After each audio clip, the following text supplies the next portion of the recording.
Welcome back to Sheena's kitchen. അപ്പൊ ഇന്ന് ആദ്യം തന്നെ എല്ലാവർക്കും ഹാപ്പി ദിവാലി വിഷസ്. ദിവാലി ആയിട്ട് ഞാൻ ഇന്ന് ഒരു സ്വീറ്റ് റെസിപ്പിയാണ് ചെയ്യുന്നത്. കോക്കനട്ട് ബേസൻ ബർഫിയാണ് ചെയ്യുന്നത്. വളരെ ഈസി ആയിട്ട് കുറച്ച് ഇൻഗ്രീഡിയൻസ് വെച്ചിട്ട് നമുക്ക് ഈ ഒരു ബർഫി ചെയ്തെടുക്കാൻ പറ്റും. അപ്പൊ നമുക്ക് അത് എങ്ങനെയാന്ന് നോക്കാം. വീഡിയോയിലേക്ക് പോകാം. അടുപ്പത്തേക്ക് ആദ്യം തന്നെ ഒരു കടായി വെച്ചിട്ട് ഫ്ലെയിം ഓൺ ചെയ്ത് കൊടുക്കുക. കടായി ഒന്ന് ചൂടായി കഴിയുമ്പോഴത്തേനും അതിലേക്ക് ഒരു 1/2 കപ്പ് അളവിന് നെയ്യ് ഒഴിച്ചു കൊടുക്കാം. നല്ല ശുദ്ധമായിട്ടുള്ള നെയ്യ് തന്നെ എടുക്കാൻ നോക്കുക. എന്നാലേ നല്ല ടേസ്റ്റി ആയിട്ടുള്ള നമുക്ക് സ്വീറ്റ് ഉണ്ടാക്കിയെടുക്കാനായിട്ട് പറ്റുള്ളൂ.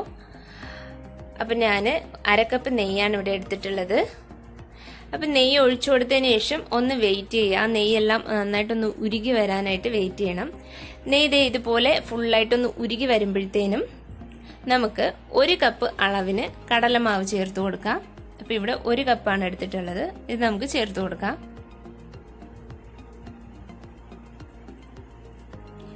അതിനുശേഷം ഒരു തടിത്തവിയോ അല്ലെങ്കിൽ ഇതുപോലെ ഒരു സ്പാച്ചിലോ എന്തെങ്കിലും ഉപയോഗിച്ചിട്ട് നല്ലതുപോലെ അതിനെ ഒന്ന് ഇളക്കി യോജിപ്പിക്കുക. കട്ടകളൊന്നും ഇല്ലാതെ തന്നെ നന്നായിട്ട് അതിനെ ഒന്ന് മിക്സ് ചെയ്തെടുക്കണം. കൈ എടുക്കാതെ തന്നെ നന്നായിട്ടൊന്ന് ഇളക്കി കൊടുക്കുക. ആ കടലമാവിന്റെ ഒരു പച്ച ചെവയൊക്കെ മാറി നല്ലതായിട്ട് ഒന്ന് വെന്ത് വരണം. അപ്പൊ അതിനനുസരിച്ച് നമ്മൾ നന്നായിട്ടൊന്ന് ഇളക്കി കൊടുത്തുകൊണ്ടിരിക്കുക. ഇതൊരു ഏകദേശം ഒരു 6-7 മിനിറ്റ് എടുക്കും. ഇത് കറക്റ്റ് ഒന്ന് പാകമായി കിട്ടാനായിട്ട് 7 മുതൽ 8 മിനിറ്റ് വരെ എടുക്കും. അപ്പൊ അത്രയും സമയം നമ്മളിതൊന്ന് ഇളക്കി കൊടുത്തുകൊണ്ടിരിക്കണം. ഒരു 5-6 മിനിറ്റ് ആവുമ്പോഴത്തേന് തന്നെ ഇതൊന്ന് കളർ ചേഞ്ച് ആയിട്ട് വരും. ഒരു ലൈറ്റ് ഗോൾഡൻ കളറായിട്ട് വരാൻ തുടങ്ങും. ഒരുപാട് അങ്ങോട്ട് മൂപ്പിക്കണ്ട, എങ്കിലൊരു കരിഞ്ഞു പോകുന്ന ഒരു ഇതായി പോവും. ചെറുതായിട്ടൊന്ന് ഗോൾഡൻ കളർ മാറി വരുമ്പോഴത്തേന് തന്നെ നമുക്കത് ആ ഒരു പരുവം മതിയാവും. ആ ഒരു പരുവം എത്തുമ്പോഴത്തേനും അതിലേക്ക് ഞാൻ ഒരു കപ്പ് ഡെസിക്കേറ്റഡ് കോക്കനട്ട് ആണ് എടുത്തിട്ടുള്ളത്. ആ 1 കപ്പ് ഡെസിക്കേറ്റഡ് കോക്കനട്ടിലേക്ക് ആഡ് ചെയ്ത് കൊടുക്കാം. അതും ചേർത്ത് കൊടുത്തിട്ട് നല്ലതുപോലെ ഒന്ന് ഇളക്കി യോജിപ്പിക്കണം.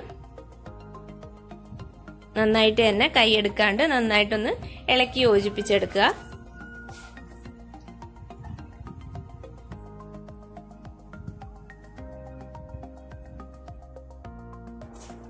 അത് നല്ലതുപോലെ ഒന്ന് യോജിച്ച് കഴിയുമ്പോഴത്തേനും അതിലേക്ക് ഒരു 6 ഏലക്ക കുറച്ച് പഞ്ചസാരയും കൂട്ടിയിട്ട് ഞാൻ നല്ലതുപോലെ ഒന്ന് പൊടിച്ചെടുത്തിട്ടുണ്ട്. അതൊന്ന് ആഡ് ചെയ്ത് കൊടുക്കാം.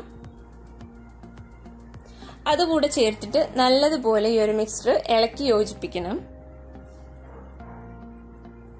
ഏലക്കയുടെയൊക്കെ അളവ് നിങ്ങളുടെ ഇഷ്ടാനുസരണം കൂട്ടുകയും കുറയ്ക്കുകയൊക്കെ ചെയ്യാം. ഏലക്കയുടെ ഫ്ലേവർ ഇഷ്ടമുള്ളവർക്ക് അത് കൂടുതലായിട്ടും, ഇഷ്ടമില്ലാത്തവർക്ക് അത് കുറച്ചും ഉപയോഗിക്കാം. അപ്പൊ അതൊന്ന് ജസ്റ്റ് ഒന്ന് ഇളക്കി യോജിപ്പിച്ചാൽ മതിയാവും. അതിനുശേഷം ഫ്ലെയിം ഓഫ് ചെയ്തിട്ട് ഈ ഒരു മിക്സ്ചർ നമ്മൾ വേറൊരു ബൗളിലേക്ക് മാറ്റി കൊടുക്കാം.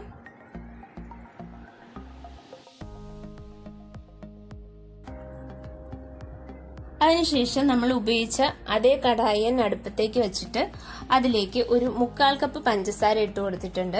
ഈ 1/4 കപ്പ് എന്നുള്ളത് നമുക്ക് 1 കപ്പും വേണേലും എടുക്കാം. മധുരം കൂടുതൽ ഇഷ്ടമുള്ളവർക്ക് 1 കപ്പ് യൂസ് ചെയ്യാം. ഞാനിവിടെ 1/4 കപ്പ് എടുത്തിട്ടുള്ളൂ. അതിലേക്ക് ഒരു 1/2 കപ്പ് പാൽ ഒഴിച്ചു കൊടുത്തിട്ടുണ്ട്. പാലും പഞ്ചസാരയും കൂടി നല്ലതുപോലെ തന്നെ ഒന്ന് മിക്സ് ആക്കി എടുക്കണം. ഏകദേശം 1 സ്ട്രിങ് കൺസിസ്റ്റൻസി എത്തുന്നത് വരെ അതിനെ ഒന്ന് മിക്സ് ആക്കി കൊടുക്കുക. ഇതുപോലെ ഇങ്ങനെ കൈ കൊണ്ട് ഇങ്ങനെ തൊട്ടിട്ട് ഇങ്ങനെ വിടുമ്പോഴത്തേന് ഒരു സ്ട്രിങ് ഫോം ചെയ്യണം. ആ ഒരു പരുവമാണ് നമുക്ക് വേണ്ടത്.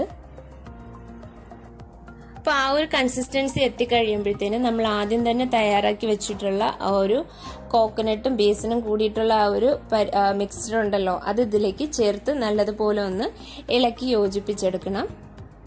അതിന് മുന്നേറ്റ് ഞാനിവിടെ കുറച്ച് നട്ട്സ് നുറുക്കി എടുത്തിട്ടുണ്ട്. നിങ്ങൾക്ക് ഇഷ്ടമുള്ള നട്ട്സ് എന്ത് വേണം യൂസ് ചെയ്യാം. ഡ്രൈ ഫ്രൂട്ട്സ് വേണമെങ്കിൽ അതൊക്കെ യൂസ് ചെയ്യാം.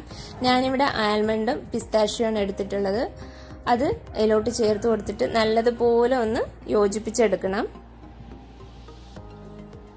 ഇത് അധികം സമയമൊന്നും ഇങ്ങനെ അടുപ്പത്ത് വെച്ച് ഇളക്കേണ്ട ആവശ്യമില്ല. ഇതൊന്ന് ജസ്റ്റ് എല്ലാം കൂടി ഒന്ന് മിക്സായി കിട്ടുന്ന ആ ഒരു സമയം മതിയാകും.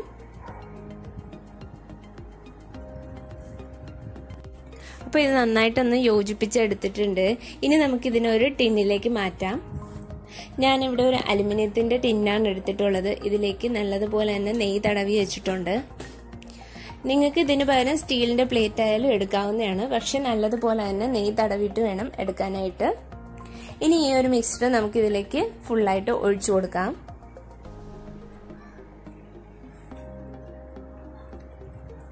ഒഴിച്ചു കൊടുത്ത ഉടനെ തന്നെ നല്ലതുപോലെ ഇതുപോലെ ഒരു സ്പാച്ചിലോ അല്ലെങ്കിൽ ഒരു തടിത്തവയോ സ്പൂണോ എന്തെങ്കിലും ഉപയോഗിച്ചിട്ട് നല്ലതുപോലെ ഒന്ന് സ്പ്രെഡ് ചെയ്ത് കൊടുക്കണം. എല്ലാ ഭാഗത്തും ഈവനായിട്ട് സ്പ്രെഡ് ചെയ്ത് കൊടുക്കാനായിട്ട് ശ്രദ്ധിക്കണം. അതിനുശേഷം ഞാനിവിടെ കുറച്ച് പിസ്താഷ്യം ആൽമണ്ട്സ് നുറുക്കി എടുത്തിട്ടുണ്ട്. ഇതൊന്ന് നമുക്കിതിന്റെ മേളിലേക്കിട്ട് ഗാർണിഷ് ചെയ്തെടുക്കാം.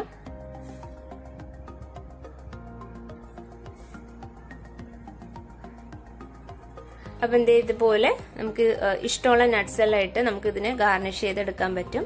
അതിനുശേഷം ഈ സ്പാച്ചിൽ ഉപയോഗിച്ചിട്ട് ഈ ഒരു നട്ട്സ് ഇട്ട് കൊടുത്തതിനെ ഒന്ന് പ്രസ് ചെയ്ത് കൊടുക്കാം. അപ്പം ഇത് ഫുള്ളായിട്ട് ഇവിടെ റെഡിയാക്കിയതിന് ശേഷം ഒരു 10 മുതൽ 15 മിനിറ്റ് വരെ ഫ്രീസറിൽ വെച്ചൊന്ന് നമുക്കിതിനെ ഒന്ന് സെറ്റ് ചെയ്തെടുക്കാം. അതിനുശേഷം നമുക്ക് ഇഷ്ടമുള്ള ഷേപ്പിന് കട്ട് ചെയ്തെടുക്കാം. ഇവിടെ ഇപ്പോൾ 15 മിനിറ്റ് ഞാൻ ഫ്രിഡ്ജിൽ വെച്ചെടുത്തിട്ടുണ്ട്. നല്ലതുപോലെ തന്നെ സെറ്റ് ആയിട്ടുണ്ട്. ഇനി നമുക്ക് ഇഷ്ടമുള്ള ഷേപ്പിനൊന്ന് കട്ട് ചെയ്തെടുക്കാം. ഞാനിവിടെ ഒരു സ്ക്വയർ ഷേപ്പിലാണ് കട്ട് ചെയ്യുന്നത്. കത്തി ഉപയോഗിച്ചിട്ട് നമുക്ക് ഏത് അളവിനാണോ വേണ്ടത് അതിനനുസരിച്ചൊന്ന് കട്ട് ചെയ്ത് കൊടുക്കാം.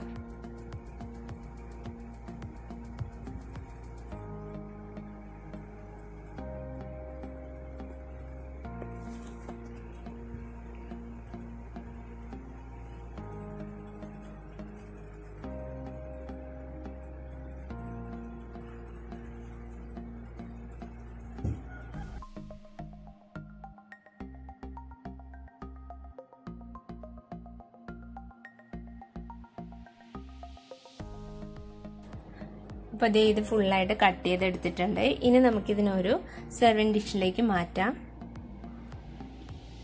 ഇത് നോക്കിയാൽ വളരെ സോഫ്റ്റ് ആയിട്ട് നല്ല ടേസ്റ്റി ആയിട്ടുള്ള ഒരു ബർഫിയാണിത്. നമ്മൾ ഡെസിക്കേറ്റഡ് കോക്കനട്ടൊക്കെ ഇട്ട് ചെയ്തിട്ടുള്ളതുകൊണ്ട് കഴിക്കാനായിട്ട് വളരെ ടേസ്റ്റാണ്. അപ്പം ഞാനും ഇതിൽ മധുരം വളരെ കുറച്ചിട്ടാണ് യൂസ് ചെയ്തിട്ടുള്ളത്. മധുരം കൂടുതൽ ഇഷ്ടമുള്ളവർക്ക് അങ്ങനെ യൂസ് ചെയ്യാവുന്നതാണ്. ഇനി ഇതിന് ഞാനൊരു പ്ലേറ്റിലേക്ക് മാറ്റാണ്.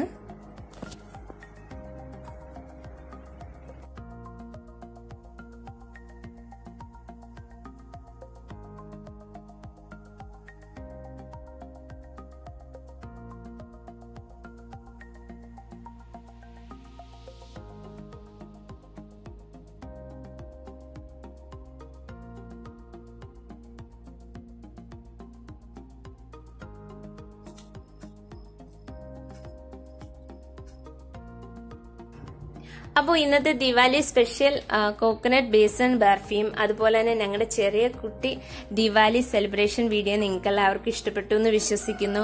ഇഷ്ടമായെങ്കിൽ എന്റെ വീഡിയോ ലൈക്ക് ചെയ്യുക. അതോടൊപ്പം ഫ്രണ്ട്സിനും ഫാമിലിക്കും ഷെയർ ചെയ്ത് കൊടുക്കാം. എന്റെ ചാനൽ കൂടി മറക്കാതെ സബ്സ്ക്രൈബ് ചെയ്യുക. സബ്സ്ക്രൈബ് ചെയ്യുമ്പോൾ അടുത്തുള്ള ബെല്ലൈക്കൺ ക്ലിക്ക് ചെയ്തിട്ട് ഓൾ എന്നുള്ള ഒരു ഓപ്ഷൻ ഇനേബിൾ ചെയ്തിട്ടുണ്ടെങ്കിൽ ഞാനിടുന്ന വീഡിയോസ് കൃത്യമായി തന്നെ നിങ്ങൾക്ക് ലഭിക്കുന്നതാണ്. അപ്പോൾ നെക്സ്റ്റ് നല്ലൊരു വീഡിയോ ആയിട്ട് വരുന്നവരേക്കും എല്ലാവർക്കും bye bye. Thank you for watching Sheenu's kitchen.